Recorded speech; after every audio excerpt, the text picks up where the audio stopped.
हाँ जी बच्चा party, shall we start? Yes. So here I'm back with the lecture number 75 on Smart Read Vocab. As usual आज के इस lecture में मैं डिस्कस करने वाला हूँ स्मार्ट रीड ड्रिल नंबर 75 में जो इंग्लिश लैंग्वेज का पैसेज हमने आपके लिए पिक किया है उसके difficult complex important words, phrases, idioms या फिर फ्रेजल वर्ब्स को। तो चलिए शुरू करते हैं। एंड शुरू करने से पहले एक बार फिर से एक बेहतरीन न्यूज़ आप सबके लिए। और न्यूज़ क्या है?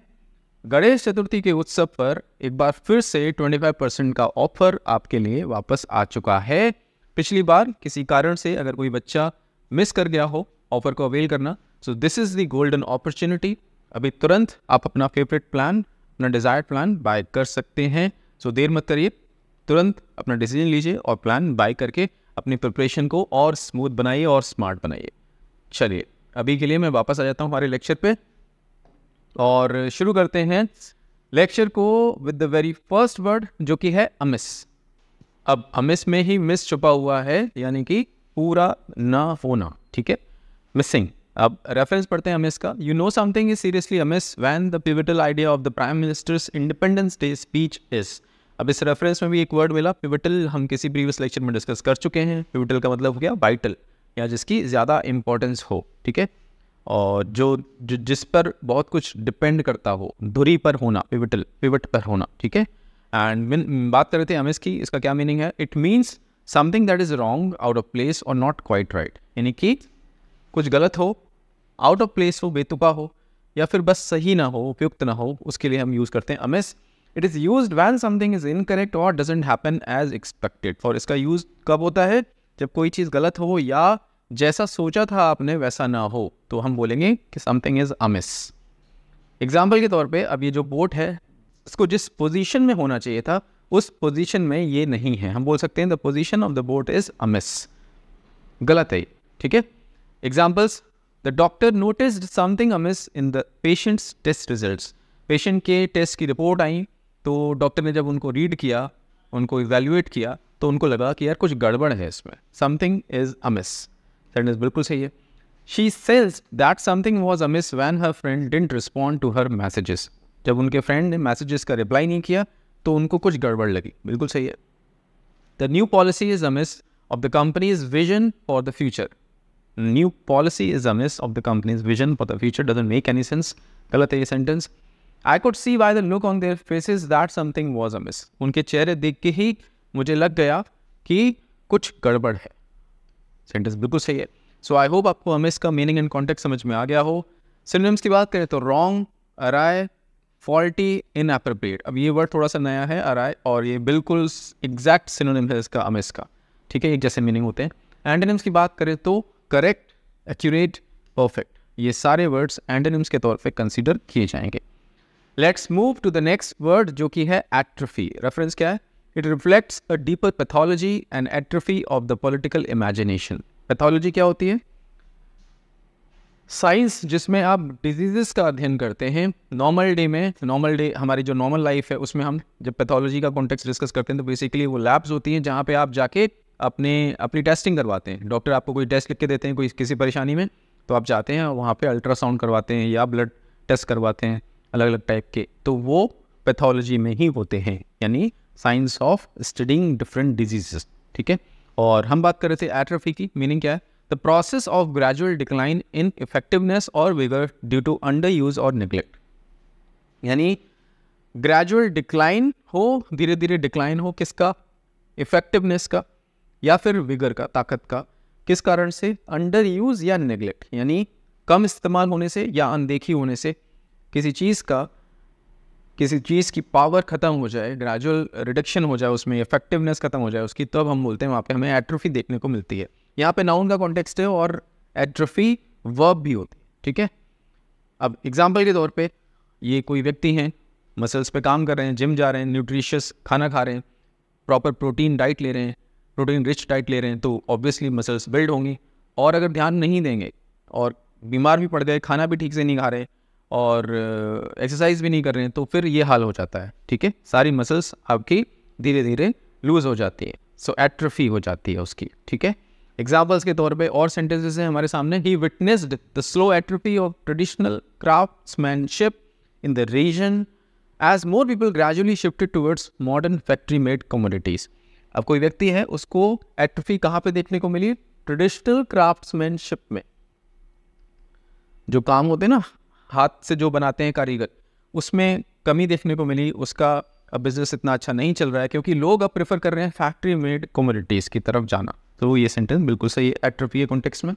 The patient's muscles began to atrophy after weeks of immobility. बहुत टाइम तक, हफ्तों तक, क्योंकि इमोबिलाइज रहा कोई, अगर हाथ की बात करें या लेग की बात करें, तो जो मसल्स हैं वो एट्रोफी होने लग गई। अब यहाँ पे देखिए वर्ब के कॉन्टेक्स्ट में आ रहा है V1, ठीक है, बिगैन टू एट्रोफी। हाँ, धीरे धीरे मसल्स लूज होने लग गई। चलिए, ये सेंटेंस भी सही है, आई होप। यस, बिल्कुल सही है। Lack of mental stimulation can cause cognitive atrophy in the elderly. जो बूढ़े लोग होते हैं, जो एजेड लोग होते हैं, अगर वो अपने दिमाग को यूज़ ना करें, लैक ऑफ मेंटल स्टिमुलेशन यानी दिमाग बस शांत रहे, कुछ कैलकुलेशन ना करे, कोई रीजनिंग अप्लाई ना करे, कुछ भी ना करे अगर दिमाग, तो फिर क्या होगा? कॉग्निटिव एट्रोफी की तरफ जाएगा। धीरे धीरे मंद होता जाएगा दिमाग, और फिर सोचने समझने की शक्ति भी खत्म होने लग जाएगी। कल हमने डिस्कस किया था कॉग्निटिव, आज आके आपके सामने। सो ये सेंटेंस भी सही है। The atrophy of her social skills. Now इतने ही फ्रेज से समझ में आ गया कि ये सेंटेंस हमारा गलत है। The atrophy of her social skills was apparent in the jovial manner she was interacting with everyone at the party। बिल्कुल कुछ सेंस नहीं बन रहा इसका। jovial यानी बचकाना, जोश बस हो उसमें, बच्चों वाला। और atrophy of her social skills doesn't make any sense। Sentence ये वाला गलत है।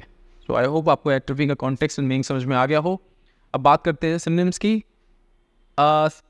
अमेसिएशन। अमेसिएशन क्या होता है? अमेसिएशन बेसिकली एक डिजीज़ होती है जिसमें कोई व्यक्ति बहुत ज़्यादा पतला हो जाए, बहुत ज़्यादा वीक हो जाए, फीबल हो जाए, थिन, है ना, बिल्कुल थिन वाला जो कॉन्टेक्स्ट होता है उसमें एकदम सूखा सा। तो अब वो बीमारी से ही होता है जनरली। सो इमेसिएशन, अमीसिएशन बोलते हैं इसको, बेसिकली प्रोनाउंसिएशन इसकी अमीसिएशन होती है। सो एक सिनोनिम हो गया एट्रोफी का। डिकेइंग, धीरे धीरे क्षय हो जाना, कमी हो जाना। डिटेरियोरेशन यानी कि क्वालिटी वाइज, इफेक्टिवनेस वाइज धीरे धीरे कमी हो रही है, वर्स की तरफ जा रहा है कोई, सो उसको हम बोलते हैं डिटेरियोरेशन। और ये भी एक सिनोनिम है। डिक्लाइन, अगेन नीचे की तरफ जाना। बात करते हैं एंटोनिम्स की, तो ग्रोथ, डेवलपमेंट, स्ट्रेंथनिंग, ये सारे एंटोनिम्स के तौर पे कंसीडर किए जाएंगे। चलिए मूव करते हैं नेक्स्ट वर्ड पे, जो कि है क्वोटिडियन। क्वोटिडियन, कूट दोगे आप। क्वोटिडियन reference. While engaged in everyday politics, they were also engaged in thinking, speaking, writing about issues beyond quotidian partisanship। Okay, मुझे पार्टनरशिप लगा था पहले। पार्टिजनशिप क्या होता है? पार्टिजनशिप होता है जब आप किसी एक, खास करके पॉलिटिकल पार्टी की तरफ झुके हुए होते हैं, इंक्लाइंड होते हैं, बायस्ड होते हैं, प्रेजुडिस्ड होते हैं, तब हम बोलते हैं कि आप पार्टिजनशिप को फॉलो कर रहे हैं। हिंदी में एक वर्ड बहुत पॉपुलर है, अंधभक्ति, यानी बस अपने ही आप अपने किसी को पेडिस्टल पे रखा हुआ है और बस आप मान के चल रहे हैं कि वही भगवान है और उन्होंने जो कुछ किया सब सही किया। खास करके पॉलिटिकल कॉन्टेक्स्ट में मैं बात कर रहा हूँ। लोगों को आप सुनते आ रहे होंगे, देखते आ रहे होंगे कि मोदी जी कभी कोई गलती नहीं कर सकते, मोदी जी तो भगवान है, या राहुल गांधी इतना सीधा है, सीधा व्यक्ति है, कभी गलती नहीं कर सकता, अरविंद केजरीवाल जैसा ईमानदार व्यक्ति नहीं हो सकता, है ना, उनके बारे में मैं एक बात नहीं सुनूंगा। सो ये सब क्या है? ये सारे एग्जाम्पल्स हैं पार्टिजनशिप के, है ना। आप अंधभक्ति कर रहे हैं, चाहे वो किसी की भी हो, वो जो कि नहीं करनी चाहिए। ये सारे लोग किस लिए हैं? हमारे कामों को करने के लिए। वो हमारे द्वारा चुने गए हैं जनता की सेवा करने के लिए। हमें उन्हें भगवान नहीं बनाना चाहिए।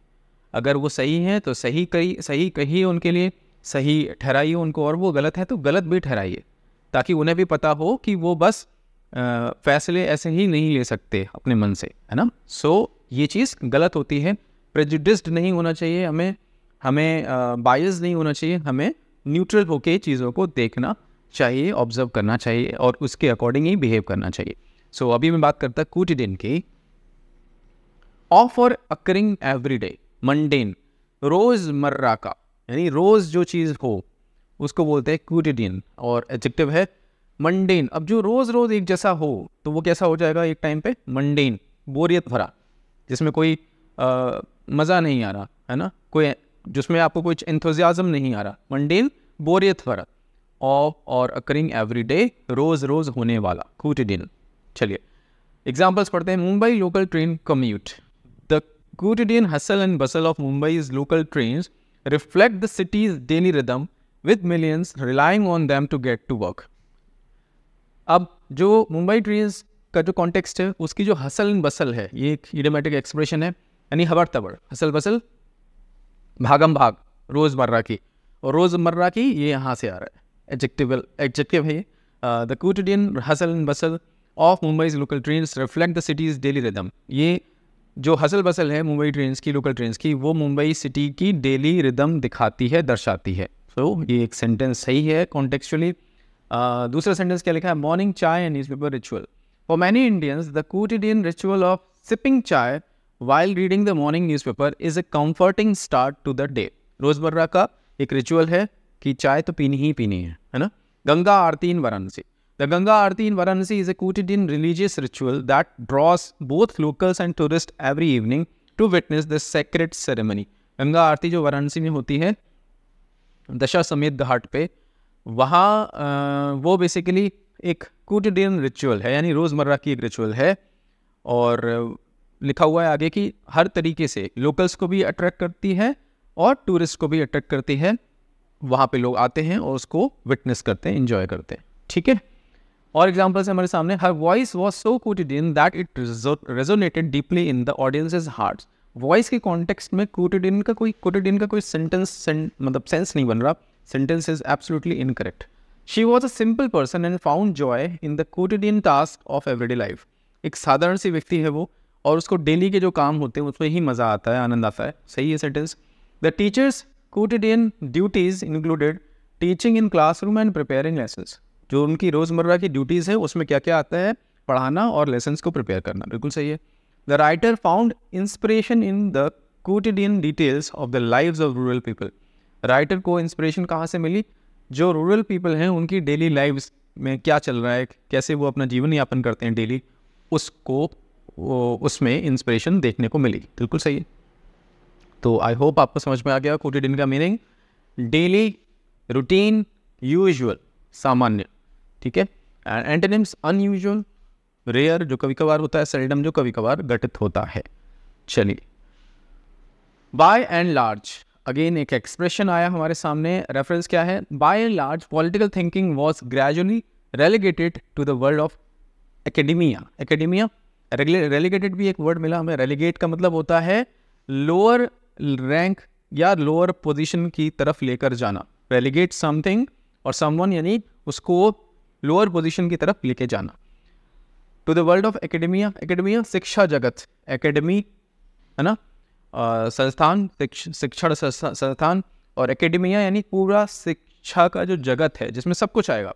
कॉलेजेस भी आएंगे, स्कूल्स भी आएंगे, यूनिवर्सिटीज़ भी आएंगी, इंस्टीट्यूशंस भी आएंगे, प्राइवेट पब्लिक हर तरीके के, एकेडेमिया पूरा है ना। ठीक है, और बात करते बाय एंड लार्ज की। सो मीनिंग क्या है, on the whole everything considered, यानी सारा कुछ कंसीडर करके। हिंदी में एक फ्रेज होता है कुल मिलाकर, यानी ओवरऑल जब हम इवेल्युएट करते हैं तो by and large. General elections, by and large the Indian general elections were conducted smoothly with only a few reports of minor disruptions. यानी कुल मिलाकर हमारे जनरल इलेक्शंस हुए जो लोकसभा के, वो बड़े स्मूथली हुए।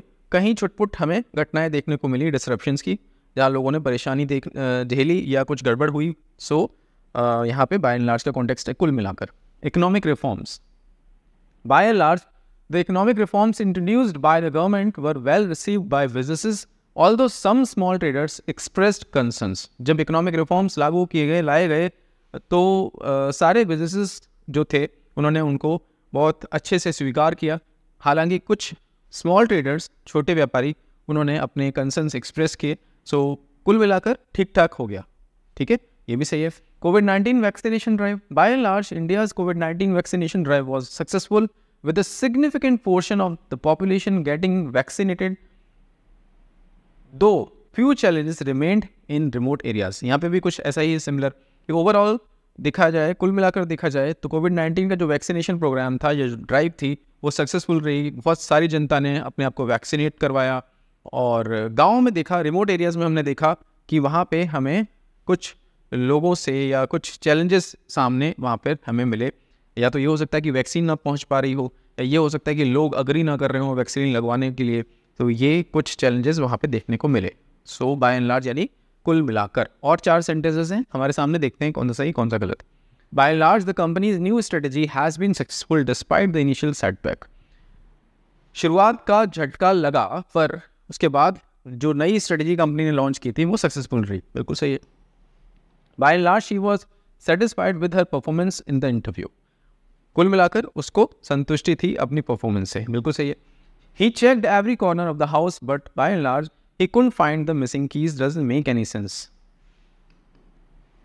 By and large, the policy changes were well received by the public, except a few minor criticism. कुछ criticism मिला पॉलिसी को लेके, पॉलिसी चेंज को लेके, पर बाकी जो जनता है उसने उसको ठीक से एक्सेप्ट किया, रिसीव किया। सही है।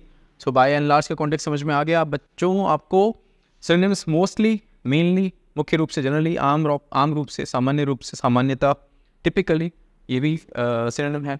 एंटोनिम्स की बात करें तो स्पेसिफिकली यानी किसी एक पर्टिकुलर चीज़ पे फोकस्ड हो, ओकेजनली यानी कभी कभार, सो जनरली का उल्टा ओकेजनली, है ना।